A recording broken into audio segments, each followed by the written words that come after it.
Everyone's always going on and on about the fear of rejection. Well, I'm telling you all right now, I much prefer being rejected than accepted.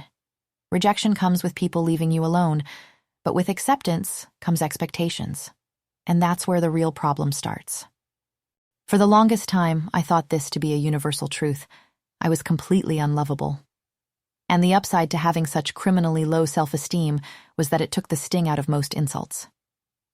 For example, for 3 years, the man I worked for at a dingy bar would greet me every shift with, "You're a piece of crap, Emma." To which I'd reply, "I know, right?" Not even batting an eye at the jab, because why would I? He was right. And look, it's not that I thought I was the worst of the worst or anything. It's more that I was used to people not liking me. Why would they? My own parents didn't like me, kicked me out when I was 15. You can't exactly expect the world to love you when your own folks won't even put up with the customary 18 years and out. And then bam, along came a guy who actually loved me.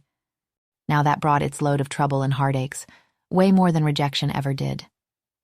Because now I wasn't just afraid of losing him. I was afraid of disappointing everyone who came with him. And he came with a lot of people and a lot of expectations. See, problem is, boyfriend is A, not fully human, can turn into a wolf, which, cool, except also terrifying. B, an alpha, meaning leader, looked up to, revered by his pack. And C, perfection incarnate. So well, deal with that. Overnight, I went from being the girl no one expected anything from to the woman everyone was quietly watching, measuring, comparing. Because everyone had assumed he'd end up with Vivian, his best friend, his sister-in-law. The perfect mate in all but title. Beautiful, poised, smart, elegant, composed under pressure. The kind of woman who made being a Luna look effortless. There is no universe in which I could even begin to compare to her. And everyone thought it. I could feel it in the looks. The polite smiles that didn't quite hide the doubt. They were waiting for me to fail. And the worst part was, I didn't know yet whether I could prove them wrong. Either way, I was about to find out. Chapter 1, Emma. The family cottage turns out to be approximately 3 times the size of my entire freshman dorm building. Jesus Christ, I mutter, craning my neck to take in the sprawling mountain mansion looming before us. It's got actual turrets. Who puts turrets on a cottage? Chloe, you said cottage. This is not a cottage. Chloe, my best friend, currently standing next to me as I stare at what I can only describe as a ski resort for werewolves, has the decency to look sheepish. Well, it's what everyone calls it, she says, adjusting her scarf. The Hargrove family cottage. The Hargrove family has a very generous definition of cottage, I say flatly. This is a small hotel. Do we need keycards? Is there a concierge? It's very charming, Damien offers from behind us. Very quaint. I turn to stare at him. Chloe's vampire boyfriend is standing there in what I'm pretty sure is a cashmere coat, looking at the massive stone and timber structure like it's a garden shed. Chloe sighs. Babe, when you call a property this size quaint, you're just reminding everyone you were raised in an enormous amount of wealth. Damien's pale cheeks actually color slightly. Right, sorry. He shoots me a nervous glance. It's very large? He attempts again. I ignore him, which is my default setting with Damien. Look, he's better than Chloe's ex-boyfriend on account of him actually loving her and not, being an abusive piece of shit. So that's a point in his favor. But he's still a vampire who once used his mind control powers on Harry, and I'm not in the business of forgiving people who mess with my mate. Speaking of said mate, I pull out my phone, hope fluttering stupidly in my chest, but there are no new messages from the man. The flutter dies. I scowl at the screen like it's personally offended me. Here's the thing about fated mates that nobody tells you. Sure, the universe decides you're perfect for each other, but it doesn't actually guarantee you'll get to see each other. Let me paint you a picture. Girl meets boy. Boy is girl's infuriatingly hot archaeology professor who's totally in denial about being super into girl. Girl gets hit by a car, falls into a coma, and lo and behold, turns out only boy can see girl's ghost. Oh, and boy's a werewolf. Well, wolf shifter, if we're being technical. Which, as it turns out, is precisely why he's the only one who can see girl, because they're fated mates. Lucky, right? Otherwise, Mr. Stubborn would never have dated girl for dramatic reasons like too dangerous and you're my student and I killed my mother by being born so I don't deserve happiness. But the stars aligned, girl successfully gets turned into a shifter too and can happily mate with boy. In case that wasn't clear, boy is Harry, girl is me. And now, after all of that, after dying, coming back, fighting psychotic werewolves, and literally defying the laws of nature, we're finally together. Happily ever after, right? Except the part where ever after apparently means boy is 300 miles away, hunting a psychotic vampire shifter hybrid. Fate can be such a bitch sometimes. I died for this relationship, I say out loud. I literally died, but is that enough? No. Reception's bad up here, Chloe says gently, reading my expression. Still, I say, shoving my phone back in my pocket. He was supposed to be here yesterday. We were supposed to be reunited yesterday. I haven't seen him in nearly 2 months. The least he could do is keep me updated on when he plans to make an appearance. Maybe, Damien jumps in, he did text, but you didn't receive it because of the reception. Ow! Chloe has elbowed Damien in the ribs. Emma, I'm sorry, she says, giving her boyfriend a look that clearly means shut up. I know it's been hard, but you'll be together with Harry soon, I promise. I want to believe her. God, I want to believe her. But soon has meant a lot of different things over the past 6 weeks. Soon meant next week. Soon meant in a few days. Soon meant yesterday. Come on, I say, heading toward the massive front doors. Let's get this over with. The interior of the cottage that's actually a mansion is exactly what you'd expect. Exposed wooden beams, a stone fireplace big enough to roast an actual bear, and approximately 17,000 throw pillows. Oh, and there are already people here. Lots of people. Running around with boxes and garland and what appears to be a very detailed floor plan. I stop in the doorway, taking it all in. What's all this? I ask Chloe, watching a woman in an apron hurry past with an armful of linens. This doesn't look like a family gathering. This looks like event planning for a small wedding. The staff? Chloe says, like it's obvious. I blink at her. What staff? Why do we need staff for our family Christmas? Precisely for that, Chloe says slowly, giving me a concerned look. So they can, help? Help with what? I frown. I'm genuinely asking. What part of Christmas requires hired help? You get a tree, you put some lights on it, you eat food. How hard can it be? Before Chloe can answer, a woman I vaguely recognize from pack gatherings spots us and makes a beeline in our direction. There you are, Luna. Thank goodness you're here. My name is Emma, I say automatically. The woman blinks at me, while Chloe makes that face she makes when she's trying very hard not to laugh at me. What? I ask. Luna is a title, Chloe explains carefully. You're Harry's mate. Harry's the alpha. He is? I say flatly. Hadn't noticed. He's only constantly busy with pack business, has people trailing after him at all hours asking him a gazillion things, and carries the weight of everyone's problems on his shoulders. But sure, news to me that he's the alpha. Yes, and so that makes you Luna? Chloe finishes. I raise an eyebrow. Guess that's another thing Harry forgot to mention in between saving the world and being mysteriously absent. The pack woman is still standing there, looking increasingly anxious. We weren't sure about the seating arrangements. Harry always handles that, but since he's not here... Okay, I interrupt, but why are you asking me? It's a reasonable question. I literally walked through the door 30 seconds ago. Well, because you're the Luna, the woman says, looking about ready to pull her own hair out. Chloe jumps in quickly. She means because Harry usually oversees these things, but because he's not here and you're his mate. Her voice trails off, but the implication is clear. I'm supposed to step in. I'm supposed to know what to do. I stare at my friend, then at the woman, then at the people rushing around with clipboards and decorations and what might be a seating chart. Wait, I say slowly. Are all these staff people expecting me to run this entire event or something?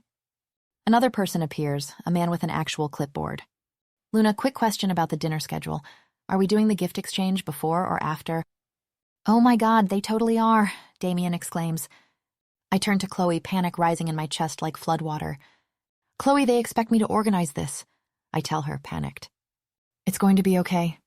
Chloe says in that soothing voice she uses when I'm about to lose it. No, it's not. My voice comes out higher than I intend. Last year, I didn't even have a family. I spent Christmas dressed as a slutty elf at the bar I worked at for tips, and now I'm supposed to run some big family event for my boyfriend's family? Emma, Chloe says, reaching for my arm. The pack's your family too now, and you're not alone. I want to believe her, I really do. Well, she's kind of alone, though, Damien says. Her boyfriend's not even here. Chloe sends him a glare that could melt steel. What? Damien says defensively. It's true. Unfortunately, he's right. The last time I'd seen Harry was 6 weeks ago. He'd cupped my face in his hands, his gray eyes serious and tired and full of something that made my chest ache. I'll be back before Christmas, he'd promised. I'll be back before you know it. You'd better be, I'd said, trying for sarcastic but landing somewhere closer to desperate. Because if you leave me alone for the holidays, I'm going to tell everyone embarrassing stories about you. He'd smiled, that rare, soft smile he only ever gave me. I don't have embarrassing stories, he'd assured me. You drool in your sleep, I'd replied. He'd looked positively affronted. I do not. You totally do. Sometimes you also mumble about interesting facts you've read about. It's adorable and embarrassing in equal measure. He'd kissed me then, slow and thorough, like he was trying to memorize the taste of me. I love you, he'd said quietly. This will be over soon, I promise. I sigh. Maybe it would mean something to him if I tried. If I actually made an effort to integrate with the people he loves, tried to fit in with his Christmas traditions. Not like I have any of my own to bring to the table. And maybe if I could make sure that when he finally gets here, he gets to actually relax for once, instead of running an event when he's supposed to be on holiday. God knows the man never stops working. I take a deep breath. I can do this. I can be mature about this. I'm a grown woman. I can handle Christmas, right? How many people are coming to this thing? I ask, trying to sound calm and reasonable. Chloe brightens. Oh, it's not even the whole pack. Just the really close members. It's going to be fun, you'll see. Okay, that sounds manageable. How many? I press. Only 50, Chloe says. 15? I exclaim. 50, Damien corrects, earning himself death glares from both me and Chloe. The word lands like a brick. 50, 50, half 100. 50? I stare at Chloe like she's lost her mind. I don't even know 50 people from this pack. The clipboard guy clears his throat nervously. Luna, if you could just tell us about the... I'm processing here, I tell him, holding up a finger. Just give me a minute, okay? I'm trying to figure out where I can escape to when the front door opens with a gust of cold air and raised voices. Absolutely ridiculous that we're the last to arrive, a stern male voice is saying. I told you we should have left earlier, Keela. My stomach drops. Harry's adoptive parents have just walked in. I've met Ronan and Keela Hargrove exactly once, at a pack gathering 3 months ago. It had consisted mostly of them looking at me like I was a stain on their expensive furniture. Emma, Ronan says. It's not quite cold, but it's not warm either. I see you've arrived. Yep, I say, because apparently my brain has decided that single-syllable responses are the way to go. Here I am. Keela's eyes sweep over me, taking in my Nirvana t-shirt. We thought something had happened, she says delicately, you arriving so late when there's so much to be done. The implication is clear. I should have been here earlier. Traffic, I say, which is a lie. I see, Keela says, in a tone that suggests she doesn't believe me. As they turn away, I try to think of ways in which this conversation could have gone worse, but come up short. They're always like that, Chloe says, leaning in close. Don't worry. It's meant to be reassuring. It's not. Not when, 2 seconds later, Keela's face transforms into a genuinely warm smile as she exclaims, There you are, my darling. I turn to see a beautiful red head entering through a side door, one hand on her very pregnant belly. She's wearing a cream-colored sweater that looks both expensive and effortless, and her dark red hair is pulled back in a way that definitely took effort to look like it didn't. Of course, Vivian looks perfect. Everything Vivian does is perfect. She is essentially perfect. Keela rushes over to embrace her carefully, mindful of the baby, while Ronan's stern expression softens into something approaching fondness. How are you feeling? Keela asks. Is the baby... Everything's fine, Vivian assures them with a warm smile. Her light green eyes flick briefly to me, then back to the Hargroves. Don't worry about a thing. I know this is Emma's first time organizing a pack Christmas, so I've made sure everything is under control. I pause at that. Wait, what? Oh, that's wonderful, Keela says, relief obvious in her voice. We knew we could count on you. I roll my eyes. Of course they love Vivian. Everyone loves Vivian, almost as much as they love Harry. Which is fine. I don't need to be loved by the pack. I just need to... Emma? I turn to see Vivian approach, something off about her expression. She looks... anxious? Which is weird because Vivian never looks anxious. Are you okay? She asks, and her voice has this nervous edge to it. Why wouldn't I be? I lie, my default setting. I only just got here a minute to learn complete strangers were counting on me of all people to run an event the size of a small wedding. Vivian smiles placatingly. I can help, she assures me. I'll handle it, okay? All of it. You won't have to lift a finger. I blink at her. This is even worse than I thought. Okay, you don't have to be that worried, Vivian, I tell her defensively. I'm not a total disaster. I'm sure I can manage. Of course you can, Vivian exclaims, even more nervously. I just thought, you haven't seen Harry in a while. You'll probably be happy to relax and spend time with him instead of worrying about all this. I stare at her. That's actually kind of thoughtful, especially coming from an 8 months pregnant woman. Too thoughtful, actually, and very unlike Vivian. Well, Harry's not here yet, so I attempt slowly. So you just relax, sit back, I've got you, Vivian assures me, smiling a smile that's way too wide. It doesn't reach her eyes. Okay, now I'm really suspicious. Vivian, I say carefully, if I let you, the heavily pregnant woman, do all the work in my stead, I'm going to look like the world's most incompetent fool at best, or a total asshole at worst. I pause, studying her face. Though perhaps that's what you want, I add. Vivian's face crumples. Her eyes go wide and hurt, and she looks like she might cry. Not at all, Emma, she says, her voice cracking slightly. I just want to help. I wouldn't just sabotage you like that. She looks so genuinely devastated at the thought that I immediately feel terrible. Okay, sorry, I say quickly. It's just you. I trail off, catching Vivian's expectant expression as she waits for me to finish that sentence. It's just that from the moment Harry and I got together, she's made it abundantly clear I was nowhere near good enough for him. Like I swear, every time he touches me in public, she literally stiffens. That said, though, come to think of it, she hasn't really done that since she gotten pregnant. She's been different, mellowed out somehow, less judgmental. Still, this is extreme even for mellowed out Vivian. We can work together, I guess, I offer, unsure what else I can say. Vivian's entire face lights up. Oh, that's perfect, she gushes, grabbing my hands and squeezing them.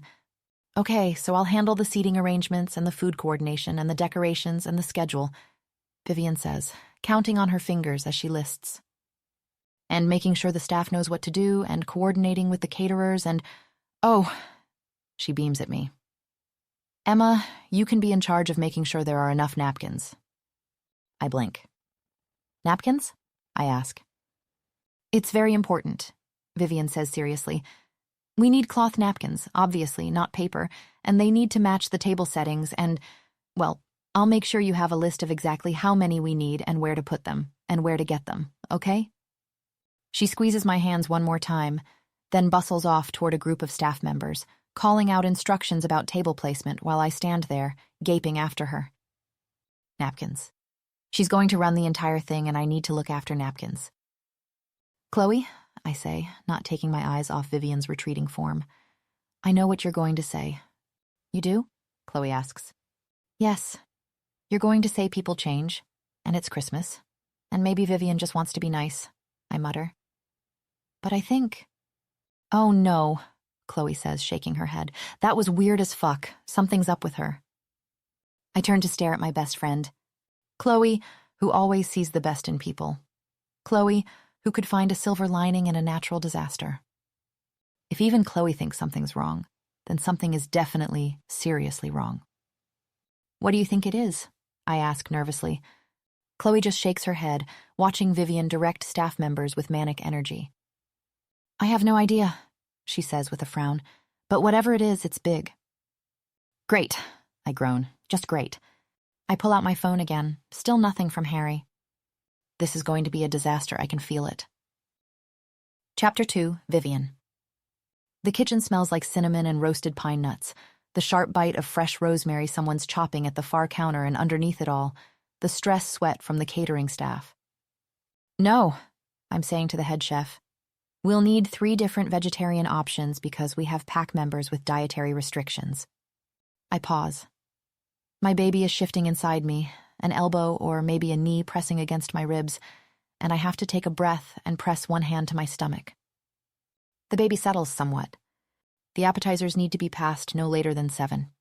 I continue, studying my clipboard even though I've memorized every item on it. I made this list at 4 a.m. when I couldn't sleep, lying in bed next to Jake, listening to him breathe. We're expecting at least 50 people, possibly more if family from New England decide to show. I pause again as I catch a whiff of Jake's scent. My shoulders drop half an inch before I can stop them, tension I didn't know I was carrying suddenly easing. I resent it immediately. Now is not the time to relax. Now is the time to make sure everything is perfect.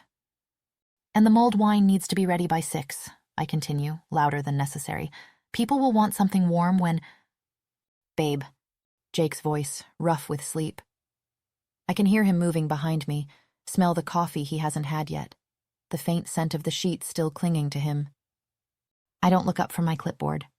The timing on the dinner service is crucial, I go on, so we need to make sure everyone understands the schedule. Babe, Jake says, entering my line of vision. Oh, I smile at him. You're here? I didn't see you. Jake rolls his eyes. He knows I'm lying. He always knows when I'm lying. That's what happens when you've known someone since you were 13 years old, when you've hurt each other and loved each other and finally figured out how to be together. He knows me, better than anyone. Sometimes I wish he didn't. Right, he says dryly, because my incredibly subtle presence and attempts to get your attention were so easy to miss. He's teasing me, but there's concern underneath it. I can hear it in his voice, see it in the way he's studying my face, looking for cracks. I turn back to Marie before he can see them. The ham needs to be glazed every 20 minutes, I tell her, and someone needs to check on the… But Jake is closer now. I can feel the heat of him at my back. Then his hand is on my waist, warm, solid, possessive. Jake, I start, but it comes out breathy. His fingers spread across my hip, thumb rubbing small circles through the fabric of my sweater. I feel his nose dragging along the curve of my neck. He's scenting me, deeply. His breath is hot against my skin. My clipboard nearly slips from my fingers. What are you doing? I manage. You're stressed, he says. It's bad for the baby. His hands tighten on my hips, pulling me back against him more firmly. I'm fine, I lie, leaning into him. You're not. His teeth graze my skin. His wolf is very close to the surface. I can hear it in the possessive urgency. Jake's wolf has been on edge for weeks now, ever since I entered my 3rd trimester. Every instinct is screaming at him to keep me and the baby safe. I don't totally hate it, to be honest. But right now's not a good time. I pull away, gently but firmly. Viv. Jake's hand is on my arm now. What are you doing up? Working, I reply. I can see that. He grabs onto an empty mug. I thought we agreed that in the mornings you'd stay in bed, have a lie-in, wait for me to bring you breakfast. It's past noon, Jake. I interrupt, patiently filling his mug with coffee. I already had to pee 6 times since 6 a.m. There was no way I was just going to stay in bed. I reach up and run my fingers through his hair, trying to tame the worst of the bedhead situation. It's hopeless. His hair has always had a mind of its own. I love his hair. I love the way it feels between my fingers. God, I love him. The thought comes unbidden, and with it, a sharp spike of guilt. I love him so much it terrifies me. I love him so much I destroyed someone else's happiness to keep him. Jake pouts at me over the rim of his mug. You should have woken me up, he whines, like the overgrown man-child he is. Oh, I tried, I laugh. This morning, at 6:30, after my second bathroom trip, I'd tried. Gently at first, a hand on his shoulder, his name spoken softly, then firmly. He'd mumbled something that sounded like tacos and rolled over, taking most of the blankets with him. Jake's always been a heavy sleeper. I remember being 16, trying to wake him for the pack breakfast. Harry had eventually given up and drawn a mustache on his face with a marker. Jake had worn it for 3 hours before he noticed. The piercing screams of our future newborn are my last hope, I tell him. Jake takes a long sip of coffee. I watch his throat work as he swallows. Okay, fine, he says, but babe, go back to bed now. He tries to steer me away from the kitchen toward the door. His arm is solid around me, guiding me, and for a second, just a second, I want to let him. But I can't.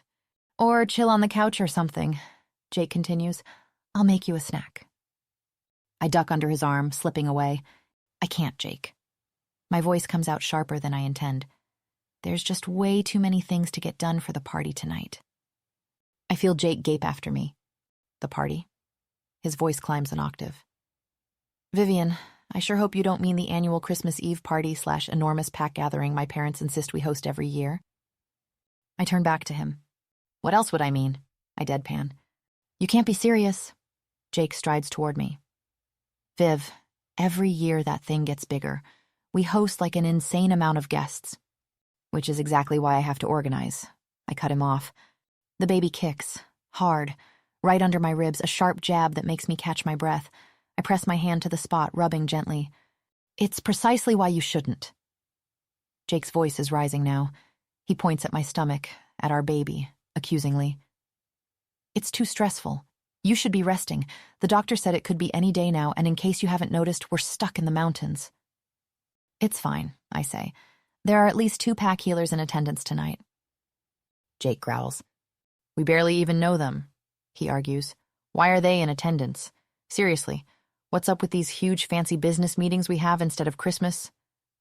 He's not wrong. That's what our Christmases have become over the years. Pack politics disguised as holiday celebrations. Alphas and betas from neighboring territories, making alliances, showing strength. Look, Jake, I make my voice firm. This is important. Do you know what day it is today? Jake blinks at me. Christmas Eve? He asks. Of course that's what he thinks. Because to Jake, Christmas Eve is about family and presents and too much food and getting drunk. It's not about politics or duty or the weight of leadership.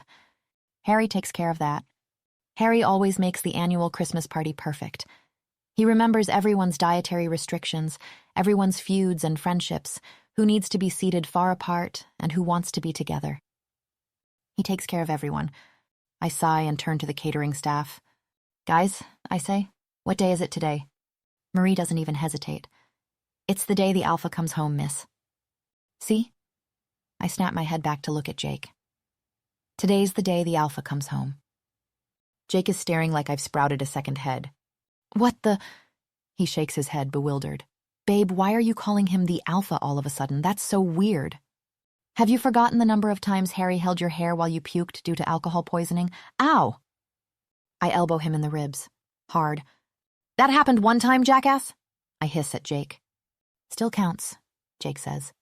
And the point is that Harry is coming home today, I interrupt, meaning he will not have time to oversee everything when he does. Or did you forget, I add, that he's been gone for months hunting down a psychotic hybrid and dismantling a criminal network while we couldn't help him because of my pregnancy? Jake is looking at me now with that laser-focused intensity he gets when he sees right through my bullshit. Viv, he says quietly, and his voice has gone gentle. Harry doesn't blame you for being pregnant.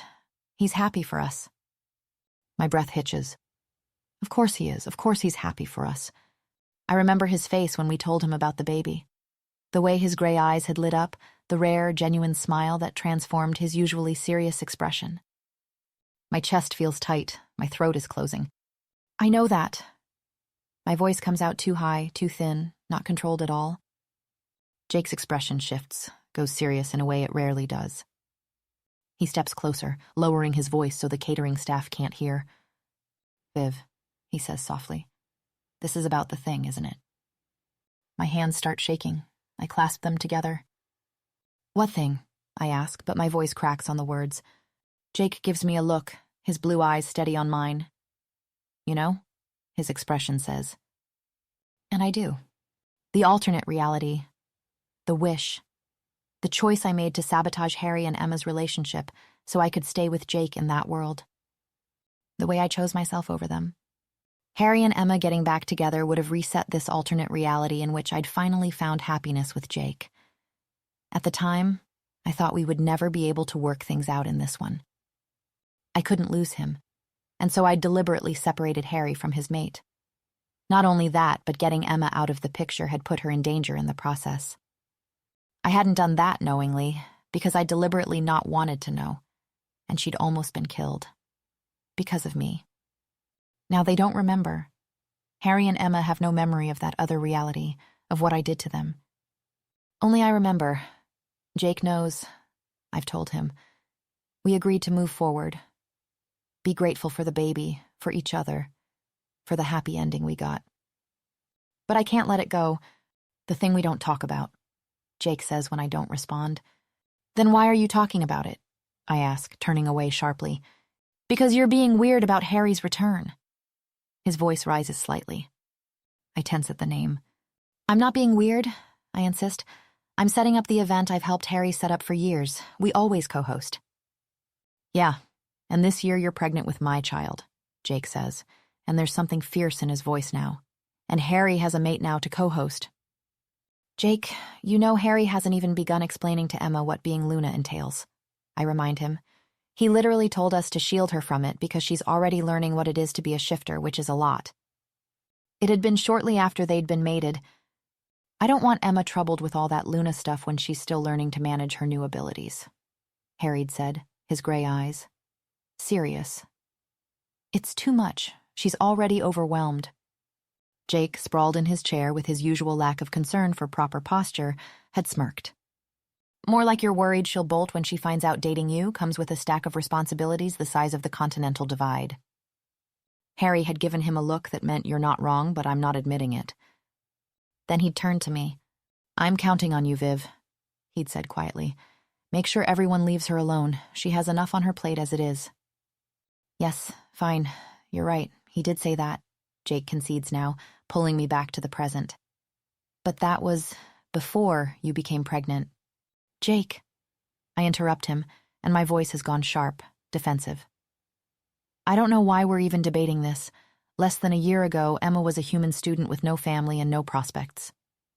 Obviously, she does not have the skills to run an event this big, I go on. So if I don't step in, she'll mess it all up, and it'll be up to poor Harry to compensate for her total lack of abilities again when... I interrupt myself when I notice Jake is pointing behind me. Oh no. I turn slowly.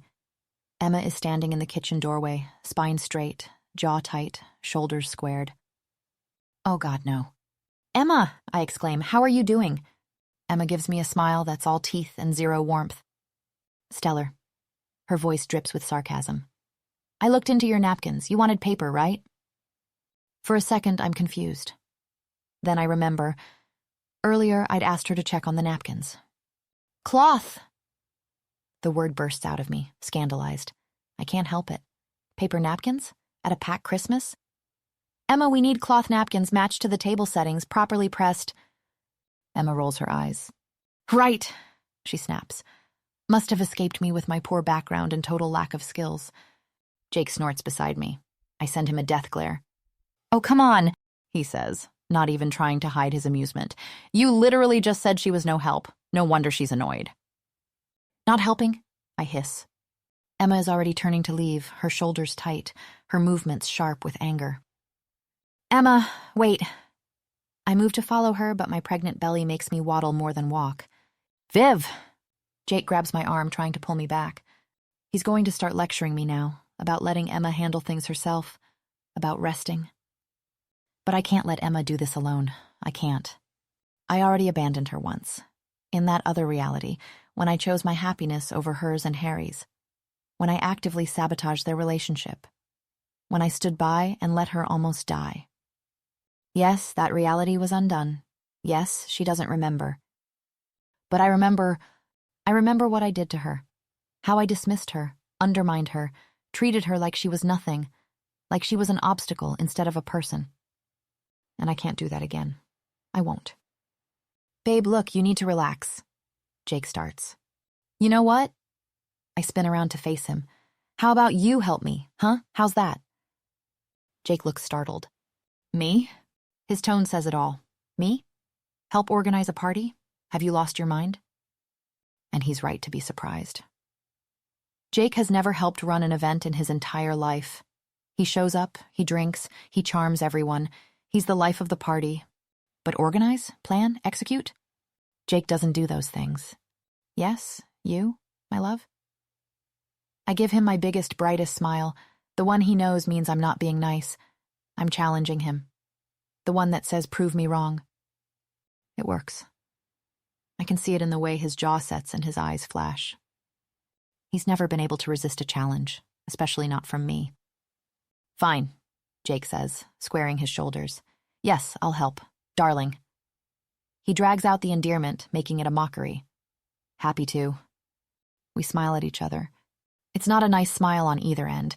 It's a we're both being stubborn and we'll see who cracks first smile. It's the same smile we've been giving each other since we were teenagers, since the first time we fought over something stupid and both refused to back down. You will run the kitchen with the caterers, I say sweetly. Great, Jake replies, matching my tone exactly. As you know, I continue, watching his face carefully for the moment reality hits. They'll all be leaving soon to go to their families, so it'll be up to you to find people to help in the kitchen and cook/warm up all the meals for lunch and dinner. Jake's face falls. What? He asks. And make the cocktails. Thomas pipes up helpfully from where he's stocking bottles at the back of the kitchen. Yes, I say, batting my eyelashes innocently. Didn't you know we always give the staff the holidays off and organize to run things ourselves as family for the holiday? The Alpha and I always thought it was more convivial that way. It was Harry's idea originally. He thought it was wrong to make people work on Christmas Eve when they should be with their own families. So the staff sets everything up, then leaves around 3, and the pack handles the actual event. And I know full well Jake has never paid attention to these details. I'll look into it, he says through gritted teeth. Relief floods through me. He's going to be busy now. Too busy to hover over me, too busy to ask me uncomfortable questions about my feelings. Perfect. Emma, I call out, already moving toward the door as fast as my waddle will allow. Let's talk napkins.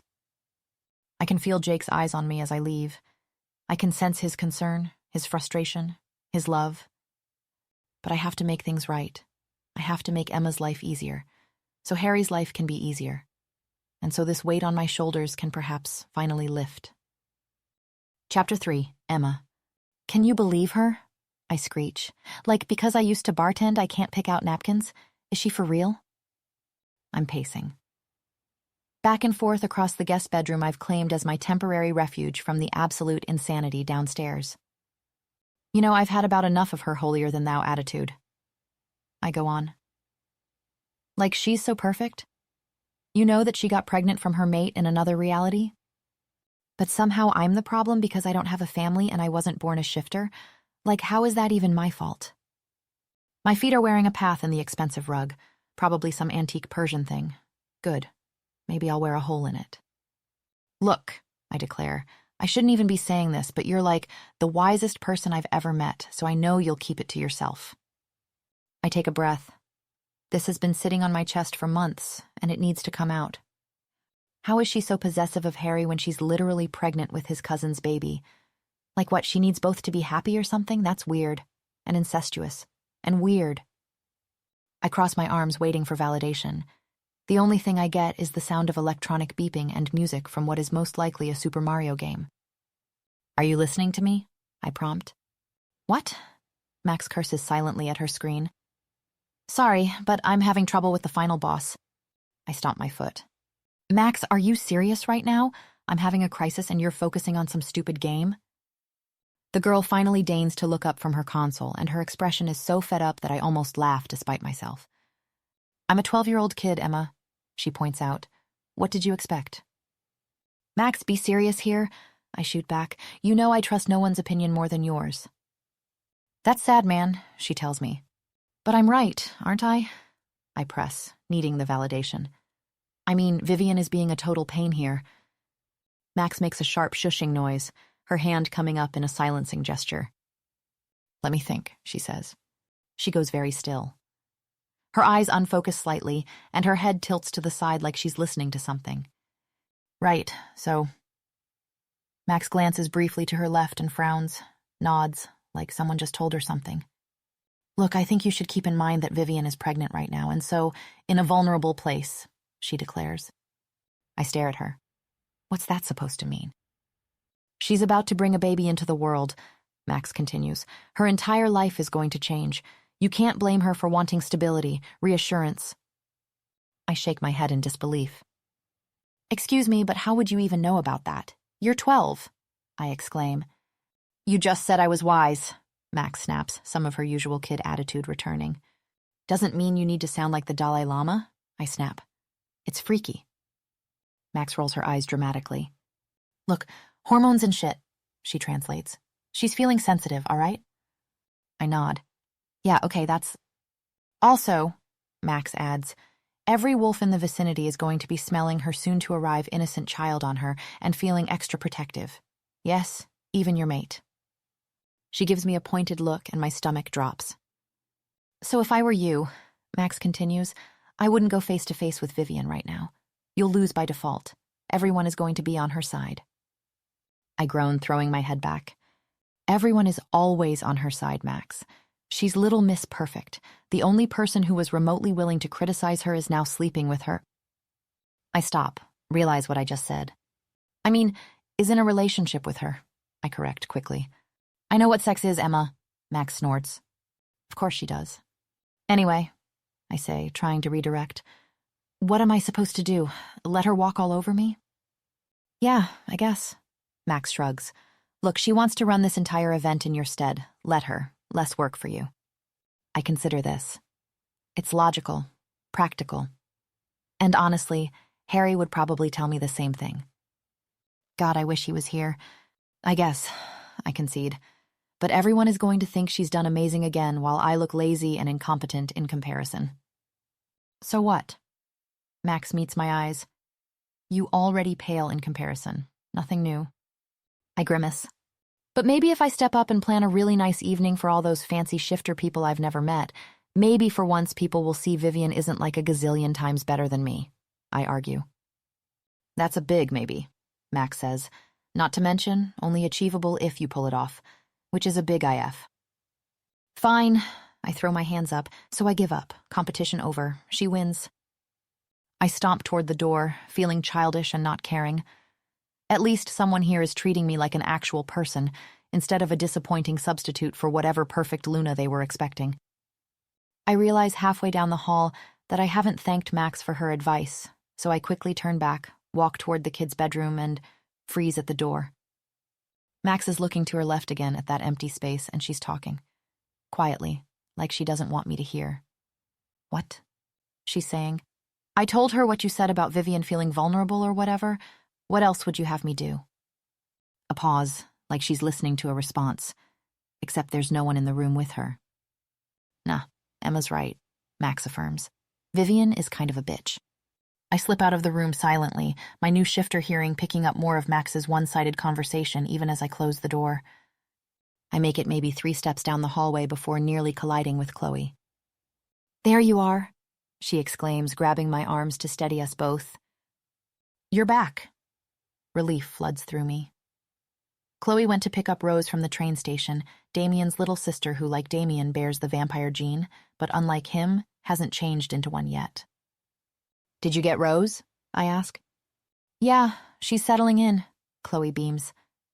If someone had told me last year we'd be celebrating our next Christmas with Harry's mate, Vivian pregnant with Jake's child, and vampires, I wouldn't have believed it. Despite everything, I laugh. The craziest one being, I ask. Definitely the pregnancy, Chloe says without hesitation before adding, Hey, is Max in her room? Yeah, but... I pause, glancing back at the closed door. She's doing that thing again. Chloe's face falls. The thing where she... The imaginary friend thing, yeah? I gesture for us to move further down the hallway, away from the door. Do you think we should take her to therapy?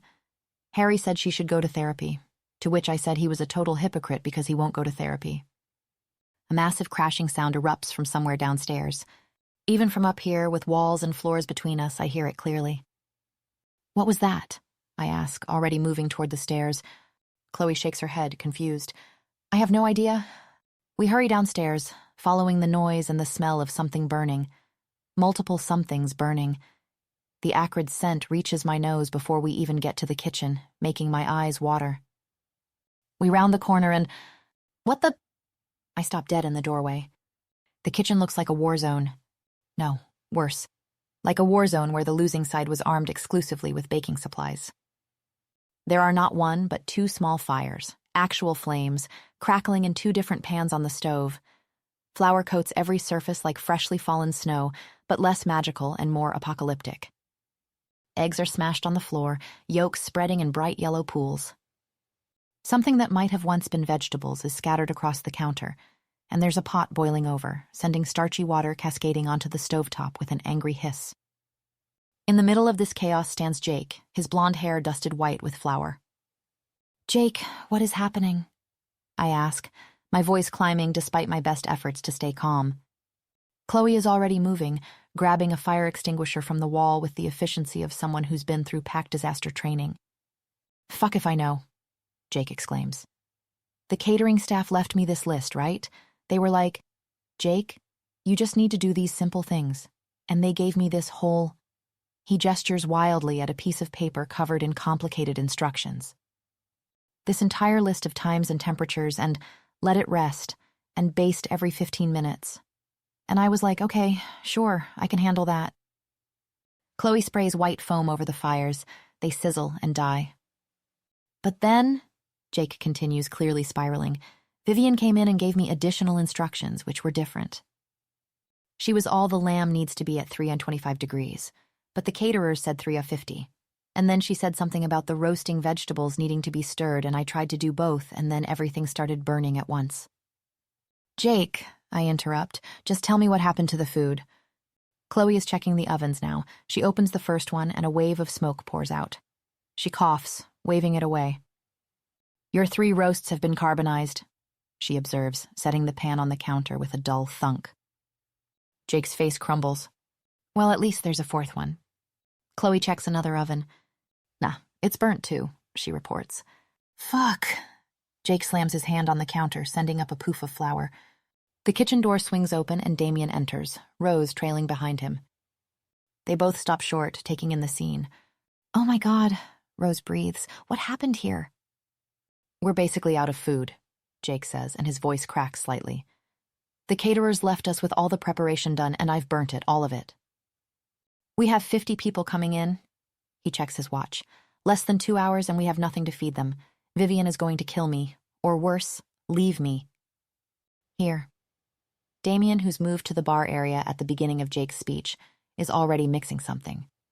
He pours an amber-colored concoction into a glass and hands it to Jake. Down this, mate, Damien says.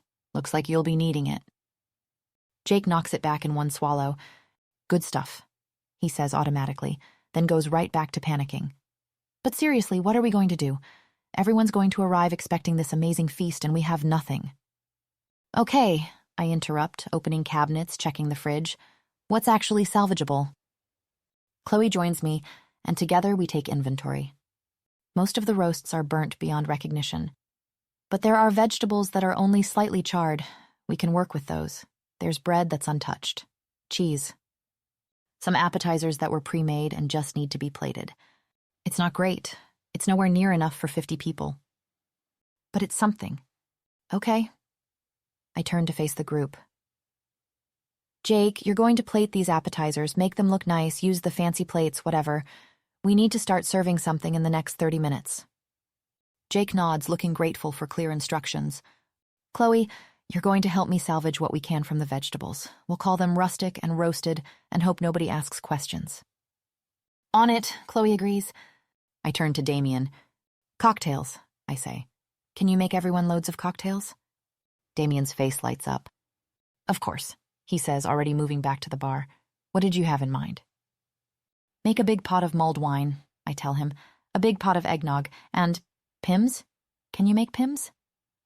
Darling, Damien says, and he actually grins. I can make anything. Chloe appears at my elbow. Just a heads up, shifters don't get easily drunk, so you'll need to use the special alcohol. She points to a cabinet. It's marked, but also like, don't taste it. At all. Damien looks scandalized. Don't taste it? How am I supposed to know if it's properly balanced? Damien, Chloe interrupts, giving him a look. Make it work. Rose has been quietly observing all of this, and now she steps forward. What can I do? I look at her, 16 years old, human, probably has no idea what she's gotten herself into by coming here. I know the feeling. Help Damien, I decide. Keep him from tasting things. Rose nods, taking her assignment seriously. Okay, Jake says. But what about the main course? We can't just serve appetizers. He's right, we can't. I think we need to ask for Vivian's opinion, Jake. I tell him.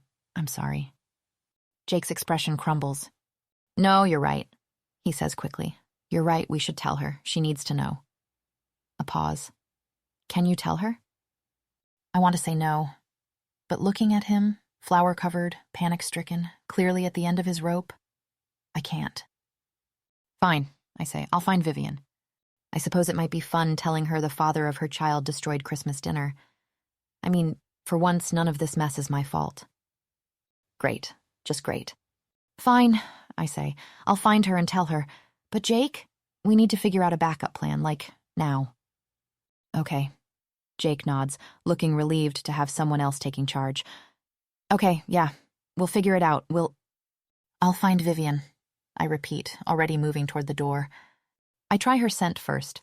That particular combination of jasmine and something sharp I can't quite name. But it's like being at a perfume counter in a department store after someone's sprayed every single bottle. That's what this is. Olfactory assault. I check the main hall. Not there. The sitting room, empty. The formal dining room where people are starting to gather. No Vivian.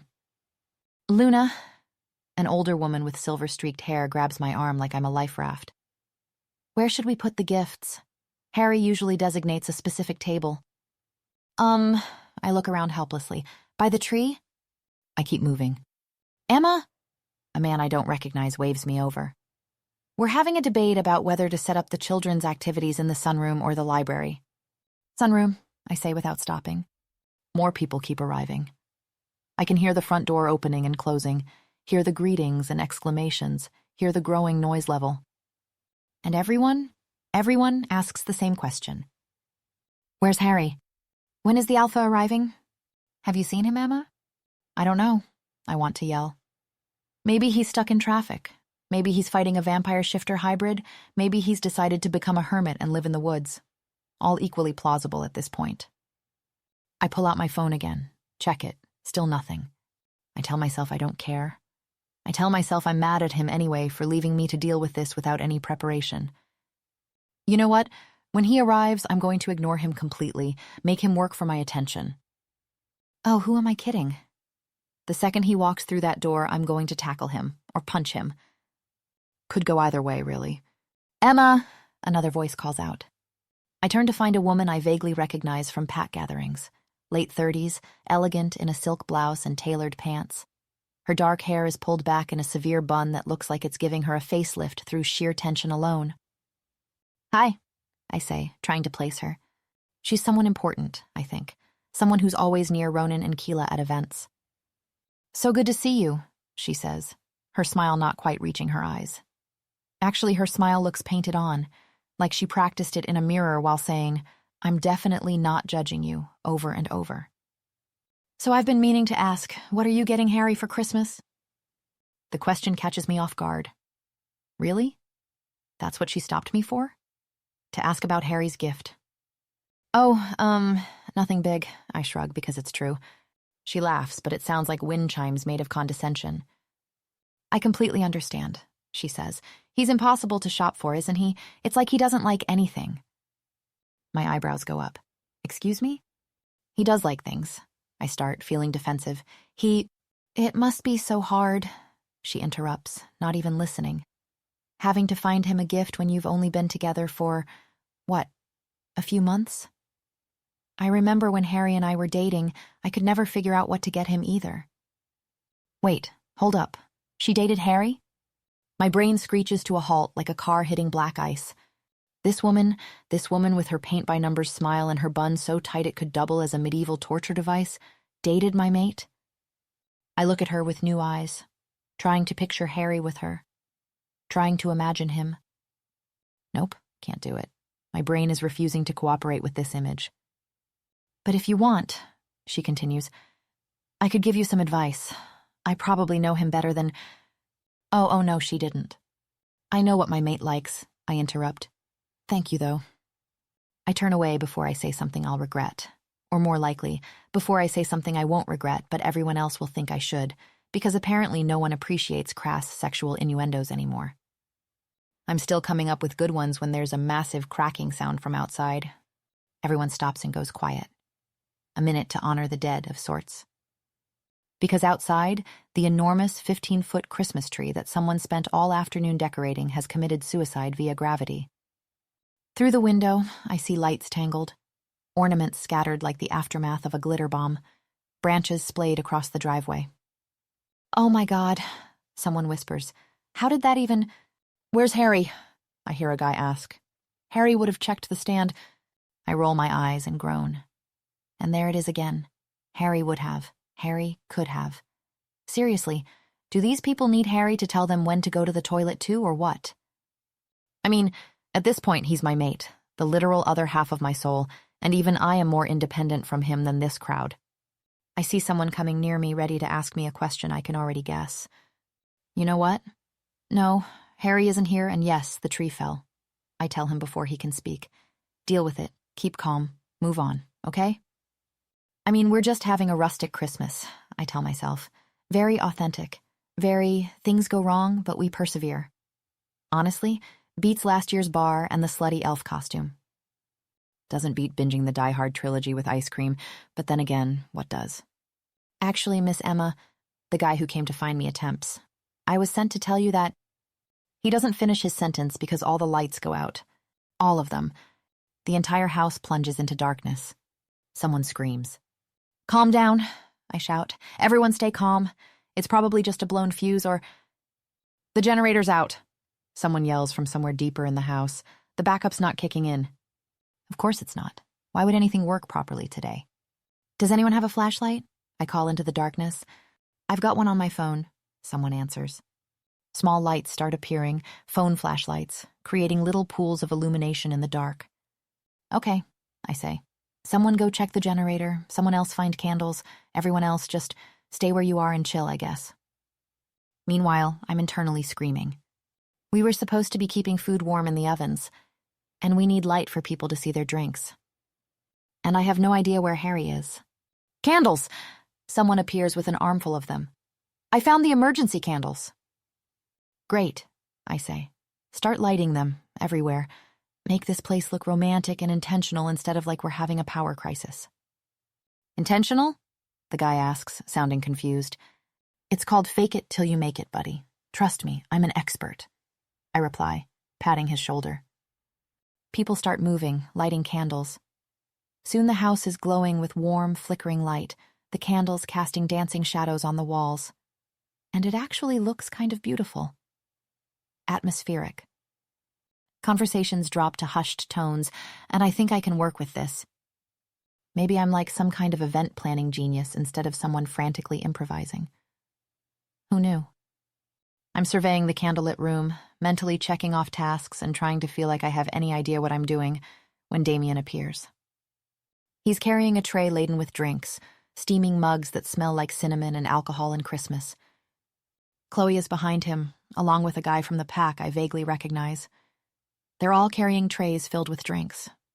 I can't find Vivian, I tell Chloe quietly. Well, she replies, we finished a few appetizers, but there's barely enough for everyone. We'd need more, and an actual main course. I turn to survey the room. People are settling in, talking, adjusting to the candlelight. The fallen tree has been temporarily forgotten. The lack of dinner hasn't been noticed yet. But they will notice. People can only drink so much before they realize there's no actual food.